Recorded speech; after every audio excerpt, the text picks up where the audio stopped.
Hello, everybody, and welcome to this episode of the Faux Show. Today is Thursday, September 10th. My name is Angela. My name is Chris. And as most of you know, the Faux Show is not a real show. It is a social experience because I don't look at you, I look at the chat, which is here on this laptop. Yeah, you got it right there. Yeah, and also I got my it. iPad. I got it right here on full screen on my machine. Oh, go ahead. It's over there. It's over there. Would you stop? Okay, sorry. It's over there on a monitor where we can see ourselves. More importantly, though, Angela, it's actually baked into the best lower third on the internet. Hello there, real third. It's good to see you. And if you've been speculating that the Faux Show has been on hiatus because Angela and I are getting a divorce, no. It's just been on hiatus because we've had a really crazy schedule. Mm-hmm. However, we are getting a divorce. That part is true, and we're going to tell you about it in this week's episode. But it's not going to be a sad episode. It's kind of like a divorce party. Is there such a thing, Ange? Yes, of course. That was a segue for you. I know. I caught it. There it is. There we go. Boom. So it just wasn't the first thing I was going to talk about. But I thought it made for a good segue, and then we will tell people a little more. All right. So, how to throw a divorce party.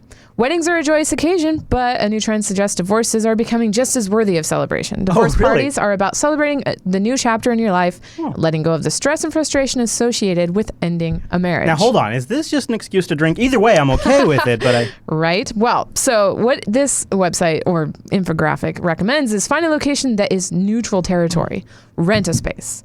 They actually also suggest catering. That way, there's no stress about, like, food and stuff. Can we agree that a virtual set is neutral territory? I believe so. All right. I can agree. So. All right, I'll agree on that. I believe that, yeah. We don't need mediation for that decision? Nope. Okay, all right. Nope. All right. So consider using a local restaurant or a bar that you love. Studio. Yeah, studio. Send invitations. Well, you know what? I did pimp out that Faux Show was live at 11. Twitter counts. What to include? Explain why you're doing what you're doing. Okay. I guess we'll have to do that. Yep. Who to invite? The lower audience. third. Yeah, there you go. That makes sense. And the theme or decor, which I think is funny. Hey, I like our theme and decor. Well, they recommend Pamela Anderson and Tommy Lee. What? So you dress up as famous couples that have been divorced. Right? Does like tiny bit of internet famous count? No? Okay. All right. I don't know. Well, so if you host a divorce party, you can go as Chris and Angela. There you go. The hair. You're welcome. Yeah. So anyway, so the food and drinks, consider catering the event. As I mentioned earlier, this has no stress. Yeah, because I like Data Boy points out, because you want to cater because after a divorce you have so much money laying around. Right. Right. To party. Yeah. So they recommend pigs in a blanket, spinach dip, and cheese stuffed mushrooms. Sure. Cheese stuffed mushrooms actually sounds kind of good right now. It's just kind of funny. I will settle for orange juice in a Star Trek mug, so. Divorce games. That's all right. So Angela and I, we have... our announcement today is really, what we want you to take away from it is a marriage partnership is transforming into a partnership that is still a partnership that is based around love for our kids and passion for our work and a lot of enthusiasm. So this is something that has sort of been going on for a little while. And I don't know what you wanted to touch on next because I know I kind of derailed us with the divorce party, but I thought that was a fun note to start on. Sure. Well, so most of the year, the production crew has been kind of looped in on... The fact that, we're kind of growing apart. I've moved out a little while ago. Yeah. So this isn't like most of the changes already happened. Mm-hmm. So this is just... That's kind of why we're talking about it now. It's just official now. Yeah, and it's something that in a way is makes a lot of sense for us. Angela and I, just for a little background, have been together for 16 years. Mm-hmm. Married for 8, almost, going on our 8th. So in a big sense, we've really grown up together. Yeah. Let me just clarify. Yeah. The title is Faux Divorce, but it's actually not so faux. No, well, the faux part is that we've been essentially divorced now for a little while. Yeah. And now you're learning about it because for the most part, because we've really grew up together, been together for so long, when you really are connected to somebody like that, and you have children with them, and you work with them, this is just a different phase for us, and it's something that I think both of us feel particularly good about. Mm-hmm. And so that's something that is sort of exciting. And I thought maybe since we are talking about us to this episode, just gonna have to go all in. We could share a few embarrassing stories from our past or something like that. Do you have any? I can start because you know which one. You already know which one I'm going to throw out there because I said it before we started, but I'm particularly proud. And both of us, when we were growing up at home, our families they had their own ways of making a steak. And in my family, it was always actually elk. It was never actually a beef steak. And it was always just either fried on the stovetop or cooked on top of a propane barbecue or a charcoal barbecue that was started with a whole lot of lighter fluid. I kind of grew up thinking you needed like almost an entire thing of lighter fluid to start a single barbecue. Mm-hmm. Turns out that was just a mistake the family was passing along. Anyways, I don't exactly know why you hated steak so much. Well, actually, I kind of do. But yeah, well, yeah. I don't want to hurt anybody's feelings. No, yeah. But let's just suffice it to say, Angela didn't have a great impression of steak growing up either. And so one of the things I'm really proud of is I learned to make a really good steak on the barbecue, and then I got Angela to try it. Mm-hmm. And we kind of experimented together with like different types of steak marinade and stuff like that. And we both sort of really discovered there's something we really loved here. And we both now are people that enjoy a good steak from time to time. And both of us beforehand were like, oh, we don't eat steak. I don't eat steak. I barely eat beef. I don't eat steak. That was kind of a fun. And now looking back at it, it's funny. Mm-hmm. You know? One thing that I enjoyed doing from very early on, so I moved out when I was 17, moved in with this guy. And I would always take pictures of him naked in the shower. That's true. I forgot about that. So I have pictures spanning the last 16 years of his shocked face, of his covered in oh my God, face, and oh jeez, like when he still had braces like that. When I looked like what was his name? Broderick. No, yeah. Matthew Broderick. The guy that plays Ferris Bueller. Yes, okay, Matthew. Right. No, yeah, Matthew Broderick. All right. Okay. Yes. Yeah. So that's super embarrassing. Yeah. Good one. Yeah. Jeez. Yeah. So let's see what else. Wow, now I'm just kind of at a... You're drawing it. That was a good one. I did not expect that one. I did not expect that one. I know. Jeez. You know what? The ones that stick out at me, like being young now, looking back, is how bad you were at driving in the snow. Just how bad you were. Yes. You were so bad at that. Yes. And So the first time I drove in the snow, I rear-ended a big 70s truck. And ever since then, it's just not good. You've gotten a lot better. Yeah, and it helps you to have a better, four-wheel drive vehicle. But I at first was like, she was totally. But the thing that was funny about that is you were all in though. You did it. What? Like I was like, I'm not driving in the snow. Yeah, I had to drive. I was in the snow because I was driving him to work. But it's because what car did you have? The Cougar? I had a Cougar rear-wheel drive. Old version. Cougar. Literally could not get out of our driveway. And then we jump in Angie's car, and Angie's car's like, boom, boom, boom. And we're like, what the hell? Like Dodge. Who's front-wheel drive too? Dodge Spirit. So that made a big difference. Yeah. Learning, learning to do. The dinner parties, like the couple of times that we just freaking nailed Thanksgivings. Right. Or, we did Thanksgiving twice at our house. Once for my family, once for your family. Yeah. And Didn't we do one here once when it was a house?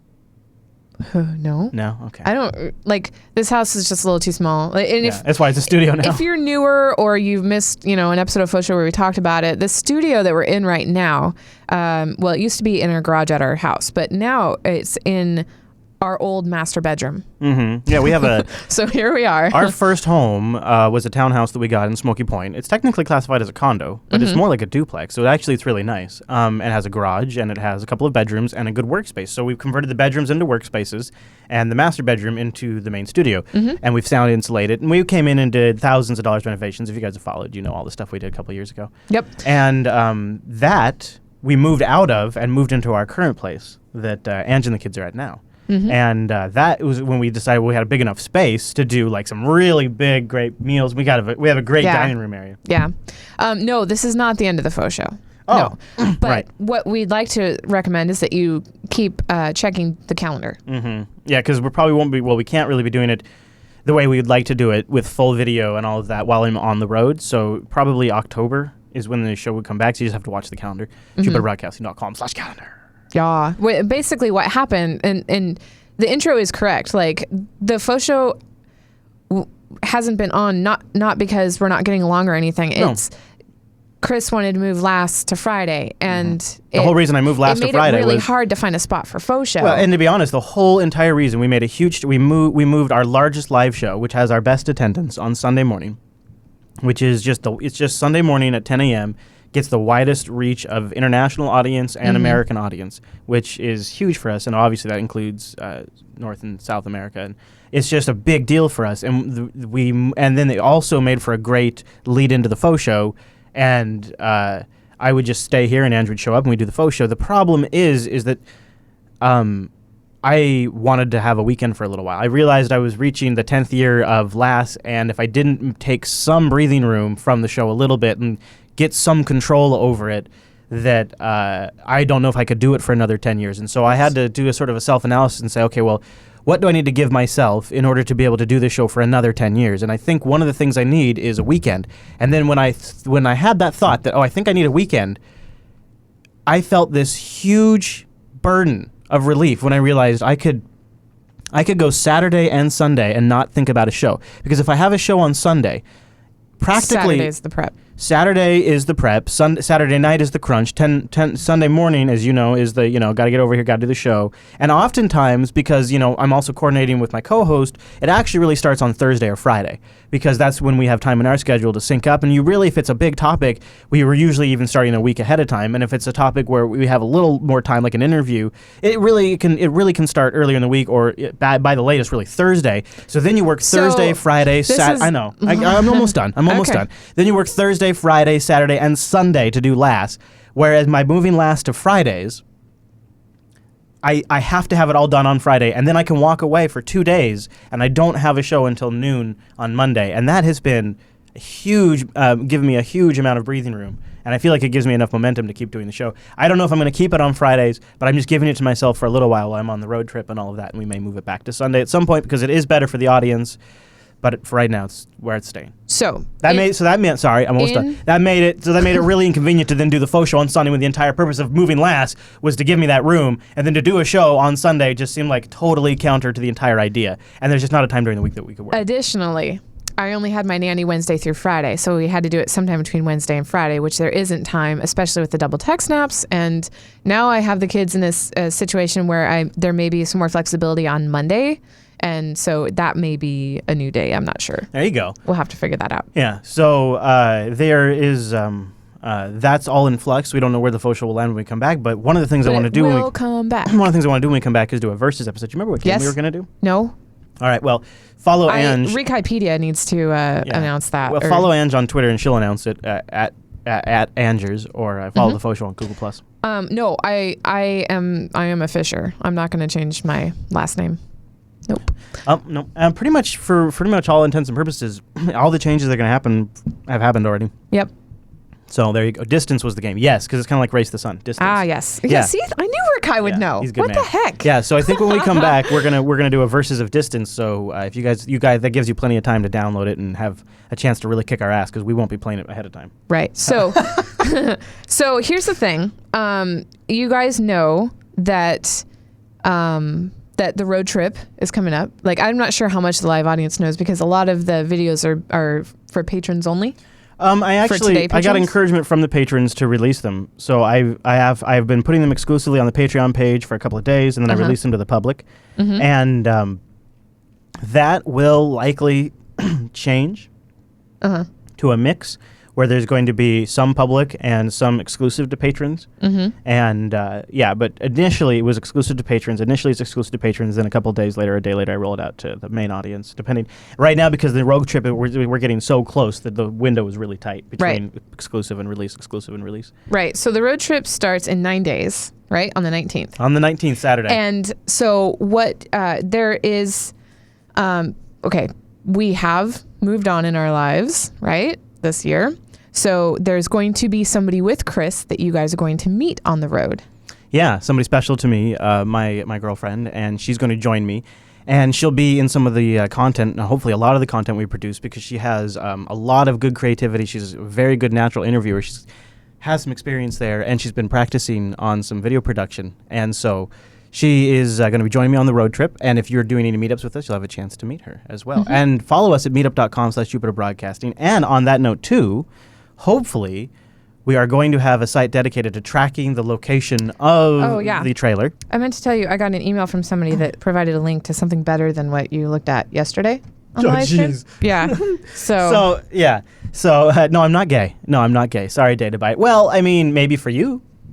Chris at JupiterBroadcasting.com, meetup.com/JupiterBroadcasting. And so we're going to be meetup. So you'll have a chance to meet her along the way if you want to come out. And also, don't forget, we're going to be in Grand Forks, North Dakota. You know, that's where we're going too. So that's always a destination. Do you have the meetups cities determined yet? We have some of them, yeah. Okay. I haven't put all of them on the meetup page yet because it feels like once I start, but I probably will have to start locking some of that down the next couple of days. Yeah. Because that's coming up soon. So I would recommend checking the calendar, bit.ly/JB calendar or jupiterbroadcasting.com/calendar, right? Yep. Bookmark it, check it often. The shows are just going to be kind of in flux as the road trip goes. It's a 17-day road trip, but hopefully all the shows will remain on air. I don't. For the most part, I don't know how much I can lock down Tech Talk because that one's going to be impacted the most by driving. Sure. So if I don't I'll come up with something for that's fun, but I don't know what exactly. But yeah, all the other shows. If I am for some reason totally out of connection, in most cases, Noah has offered to step in and co-host. So for example, if I couldn't make it on TechSnap, he would step in. Although TechSnap's not going to be pre-recorded, so TechSnap is totally fine. But maybe Coda Radio or something like that. So there's going to be some slight changes to Unfilter as well because Chase needs a break from the show for a little while. He has his own set of life challenges, and while thankfully during our process we didn't have to take a break from the shows, but through whatever process Chase has to go through, he has to take a break. And to that end, producer Matt and I are working on some really clever things for Unfilter that are going to be, I think, really good for a little while, and they're going to be super producible while we're on the road. He's got a really good idea and a passion for it. We've been going back and forth on some really cool stuff, so we'll be doing some video updates and posting to the Unfilter Patreon page about that in the future as well. So a lot of cool things. The road trip stuff I'm really super excited about. There's road trip updates on the YouTube channel. We have a playlist dedicated just to the road trip stuff, some of the challenges that I've been working through, getting ready. I have been living in the trailer since last weekend, Labor Day weekend. Not when you picked it up. Not because I'm not living. Yeah, I know, right? I'm living in the trailer by choice to break it in for the road trip. Like that is why I'm in the trailer. Just to sort of because Databite I think was worried in the chat room, harassing us about me kicking him out of the house. You know what it is? I did not. I took the. If you're watching the road trip video, you know this, but I took the trailer to LaConner, which is, I don't know, maybe the best, most adorable town in the state. And yeah, we celebrated our. Couple of actually, we had a really awesome bed and breakfast we stayed at there. And we had like nice romantic snow, and it was really cool. And it is just such a picturesque town. It's ridiculous. And so I've actually, part of me has always wished I could live there. And so now I have the trailer in LaConner, and I'm like, this is amazing. It's way far to commute, and I don't want to be here much longer. But I've booked it until the road trip, and so it's like such an opportunity. Plus, the campgrounds I'm at they feel like if I took you there blindfolded and got you out of the car, you'd think you're at a state park. It's just gorgeous, and so that really appeals to me too. We played a video of it just before in the pre-show. Yeah. So it is really exciting. My girlfriend Hadia and I have been learning the ins and outs of the trailer, and learning that together has been an interesting challenge. Putting a new-ish relationship to the challenge when you're having to back up a trailer blind for the first time and things like that. Driving in the snow. And a lot of those things are in the road trip updates, and even more of them will be. And so I encourage you guys to check those out if you're curious about that, because there's a lot of interesting like gadget angles to it as well, and maker troubleshooting type stuff. Do you want to create that email address? I don't know. I don't know what it should be yet. I mean, because the one that came to mind is trailer, but that's not very. We need a name. So you are actively searching for the name of the road trip trailer itself and the trailer. Well, I mean, I kind of like some of the names we have, but I know you don't like it. I think maybe the road trip should just be something like plain with like V2 or like V3 or something like version like something that you can use every time. I kind of feel like each road trip should have a name. Like then we can call it the enchilada road trip and the the Last Cribs road trip. What about? I mean, Last Cribs is really easy, but I like something fun. Now, Blaster in the chat room recommended Jupiter 1. for Voyager 1. Oh yeah, sorry, right, yeah, Voyager 1. Same difference. Voyager 1, which the only problem I have with that, and see that's really smart, right? Because that was our first deep space probe that went out, and one of the first major destinations it had was to get incredible, groundbreaking pictures of the planet Jupiter. So Voyager 1 is sort of like the first probe going out. Kind of makes a lot of sense. I like it a lot from that perspective. The one thing I don't like about it is I feel like the first thing it actually conjures up in my audience's mind is Star Trek Voyager. Right. That's what And I ain't no Captain Janeway. And I'm no Chakotay either, and Last Hadiya is chance to no be hero, Janeway. So doctor. yeah, Get going. Yeah. no. And you know, I'm really excited too. Just so far, the trailer has worked out so well that as long as the truck performs okay on the road trip and doesn't fall apart pulling the trailer, I am really encouraged. Like the idea of us taking some of these shows, like the Faux Show on the road and all of that kind of stuff. So this first road trip is sort of a maiden voyage to see how we survive it. So far, because I think the choice I've made by sort of pre-living in it before I leave is I'm bringing a lot of things that I need to make it home. And so I'll have those same things with me on the road. And I think that's going to make the actual trip itself less stressful. What I'm more worried about is just the work on the truck. But Yeah. I have a sense that after I've been driving it for a while, I'm not going to be as worried. It's weird because, you know, I've been driving that truck for how many years? 5 years? The longest he's ever owned a vehicle. Yeah, I got it since before we moved into our place. So Yeah. how long is that? 8 years. I've been at driving it- minimum. Wow. I know. And so, wow. So driving a vehicle for 8 years, and then all of a sudden you hook That up. is because he had a vehicle, 3 vehicles in 30 days. Like, so this is big. See, a man can change. The funny thing is Shit, I made a mistake. just gotta wait till I get in the trailer. No, the funny thing about it is like everything about the truck is different. The way it drives, the way it shifts, the way it accelerates, the way it Yeah. brakes.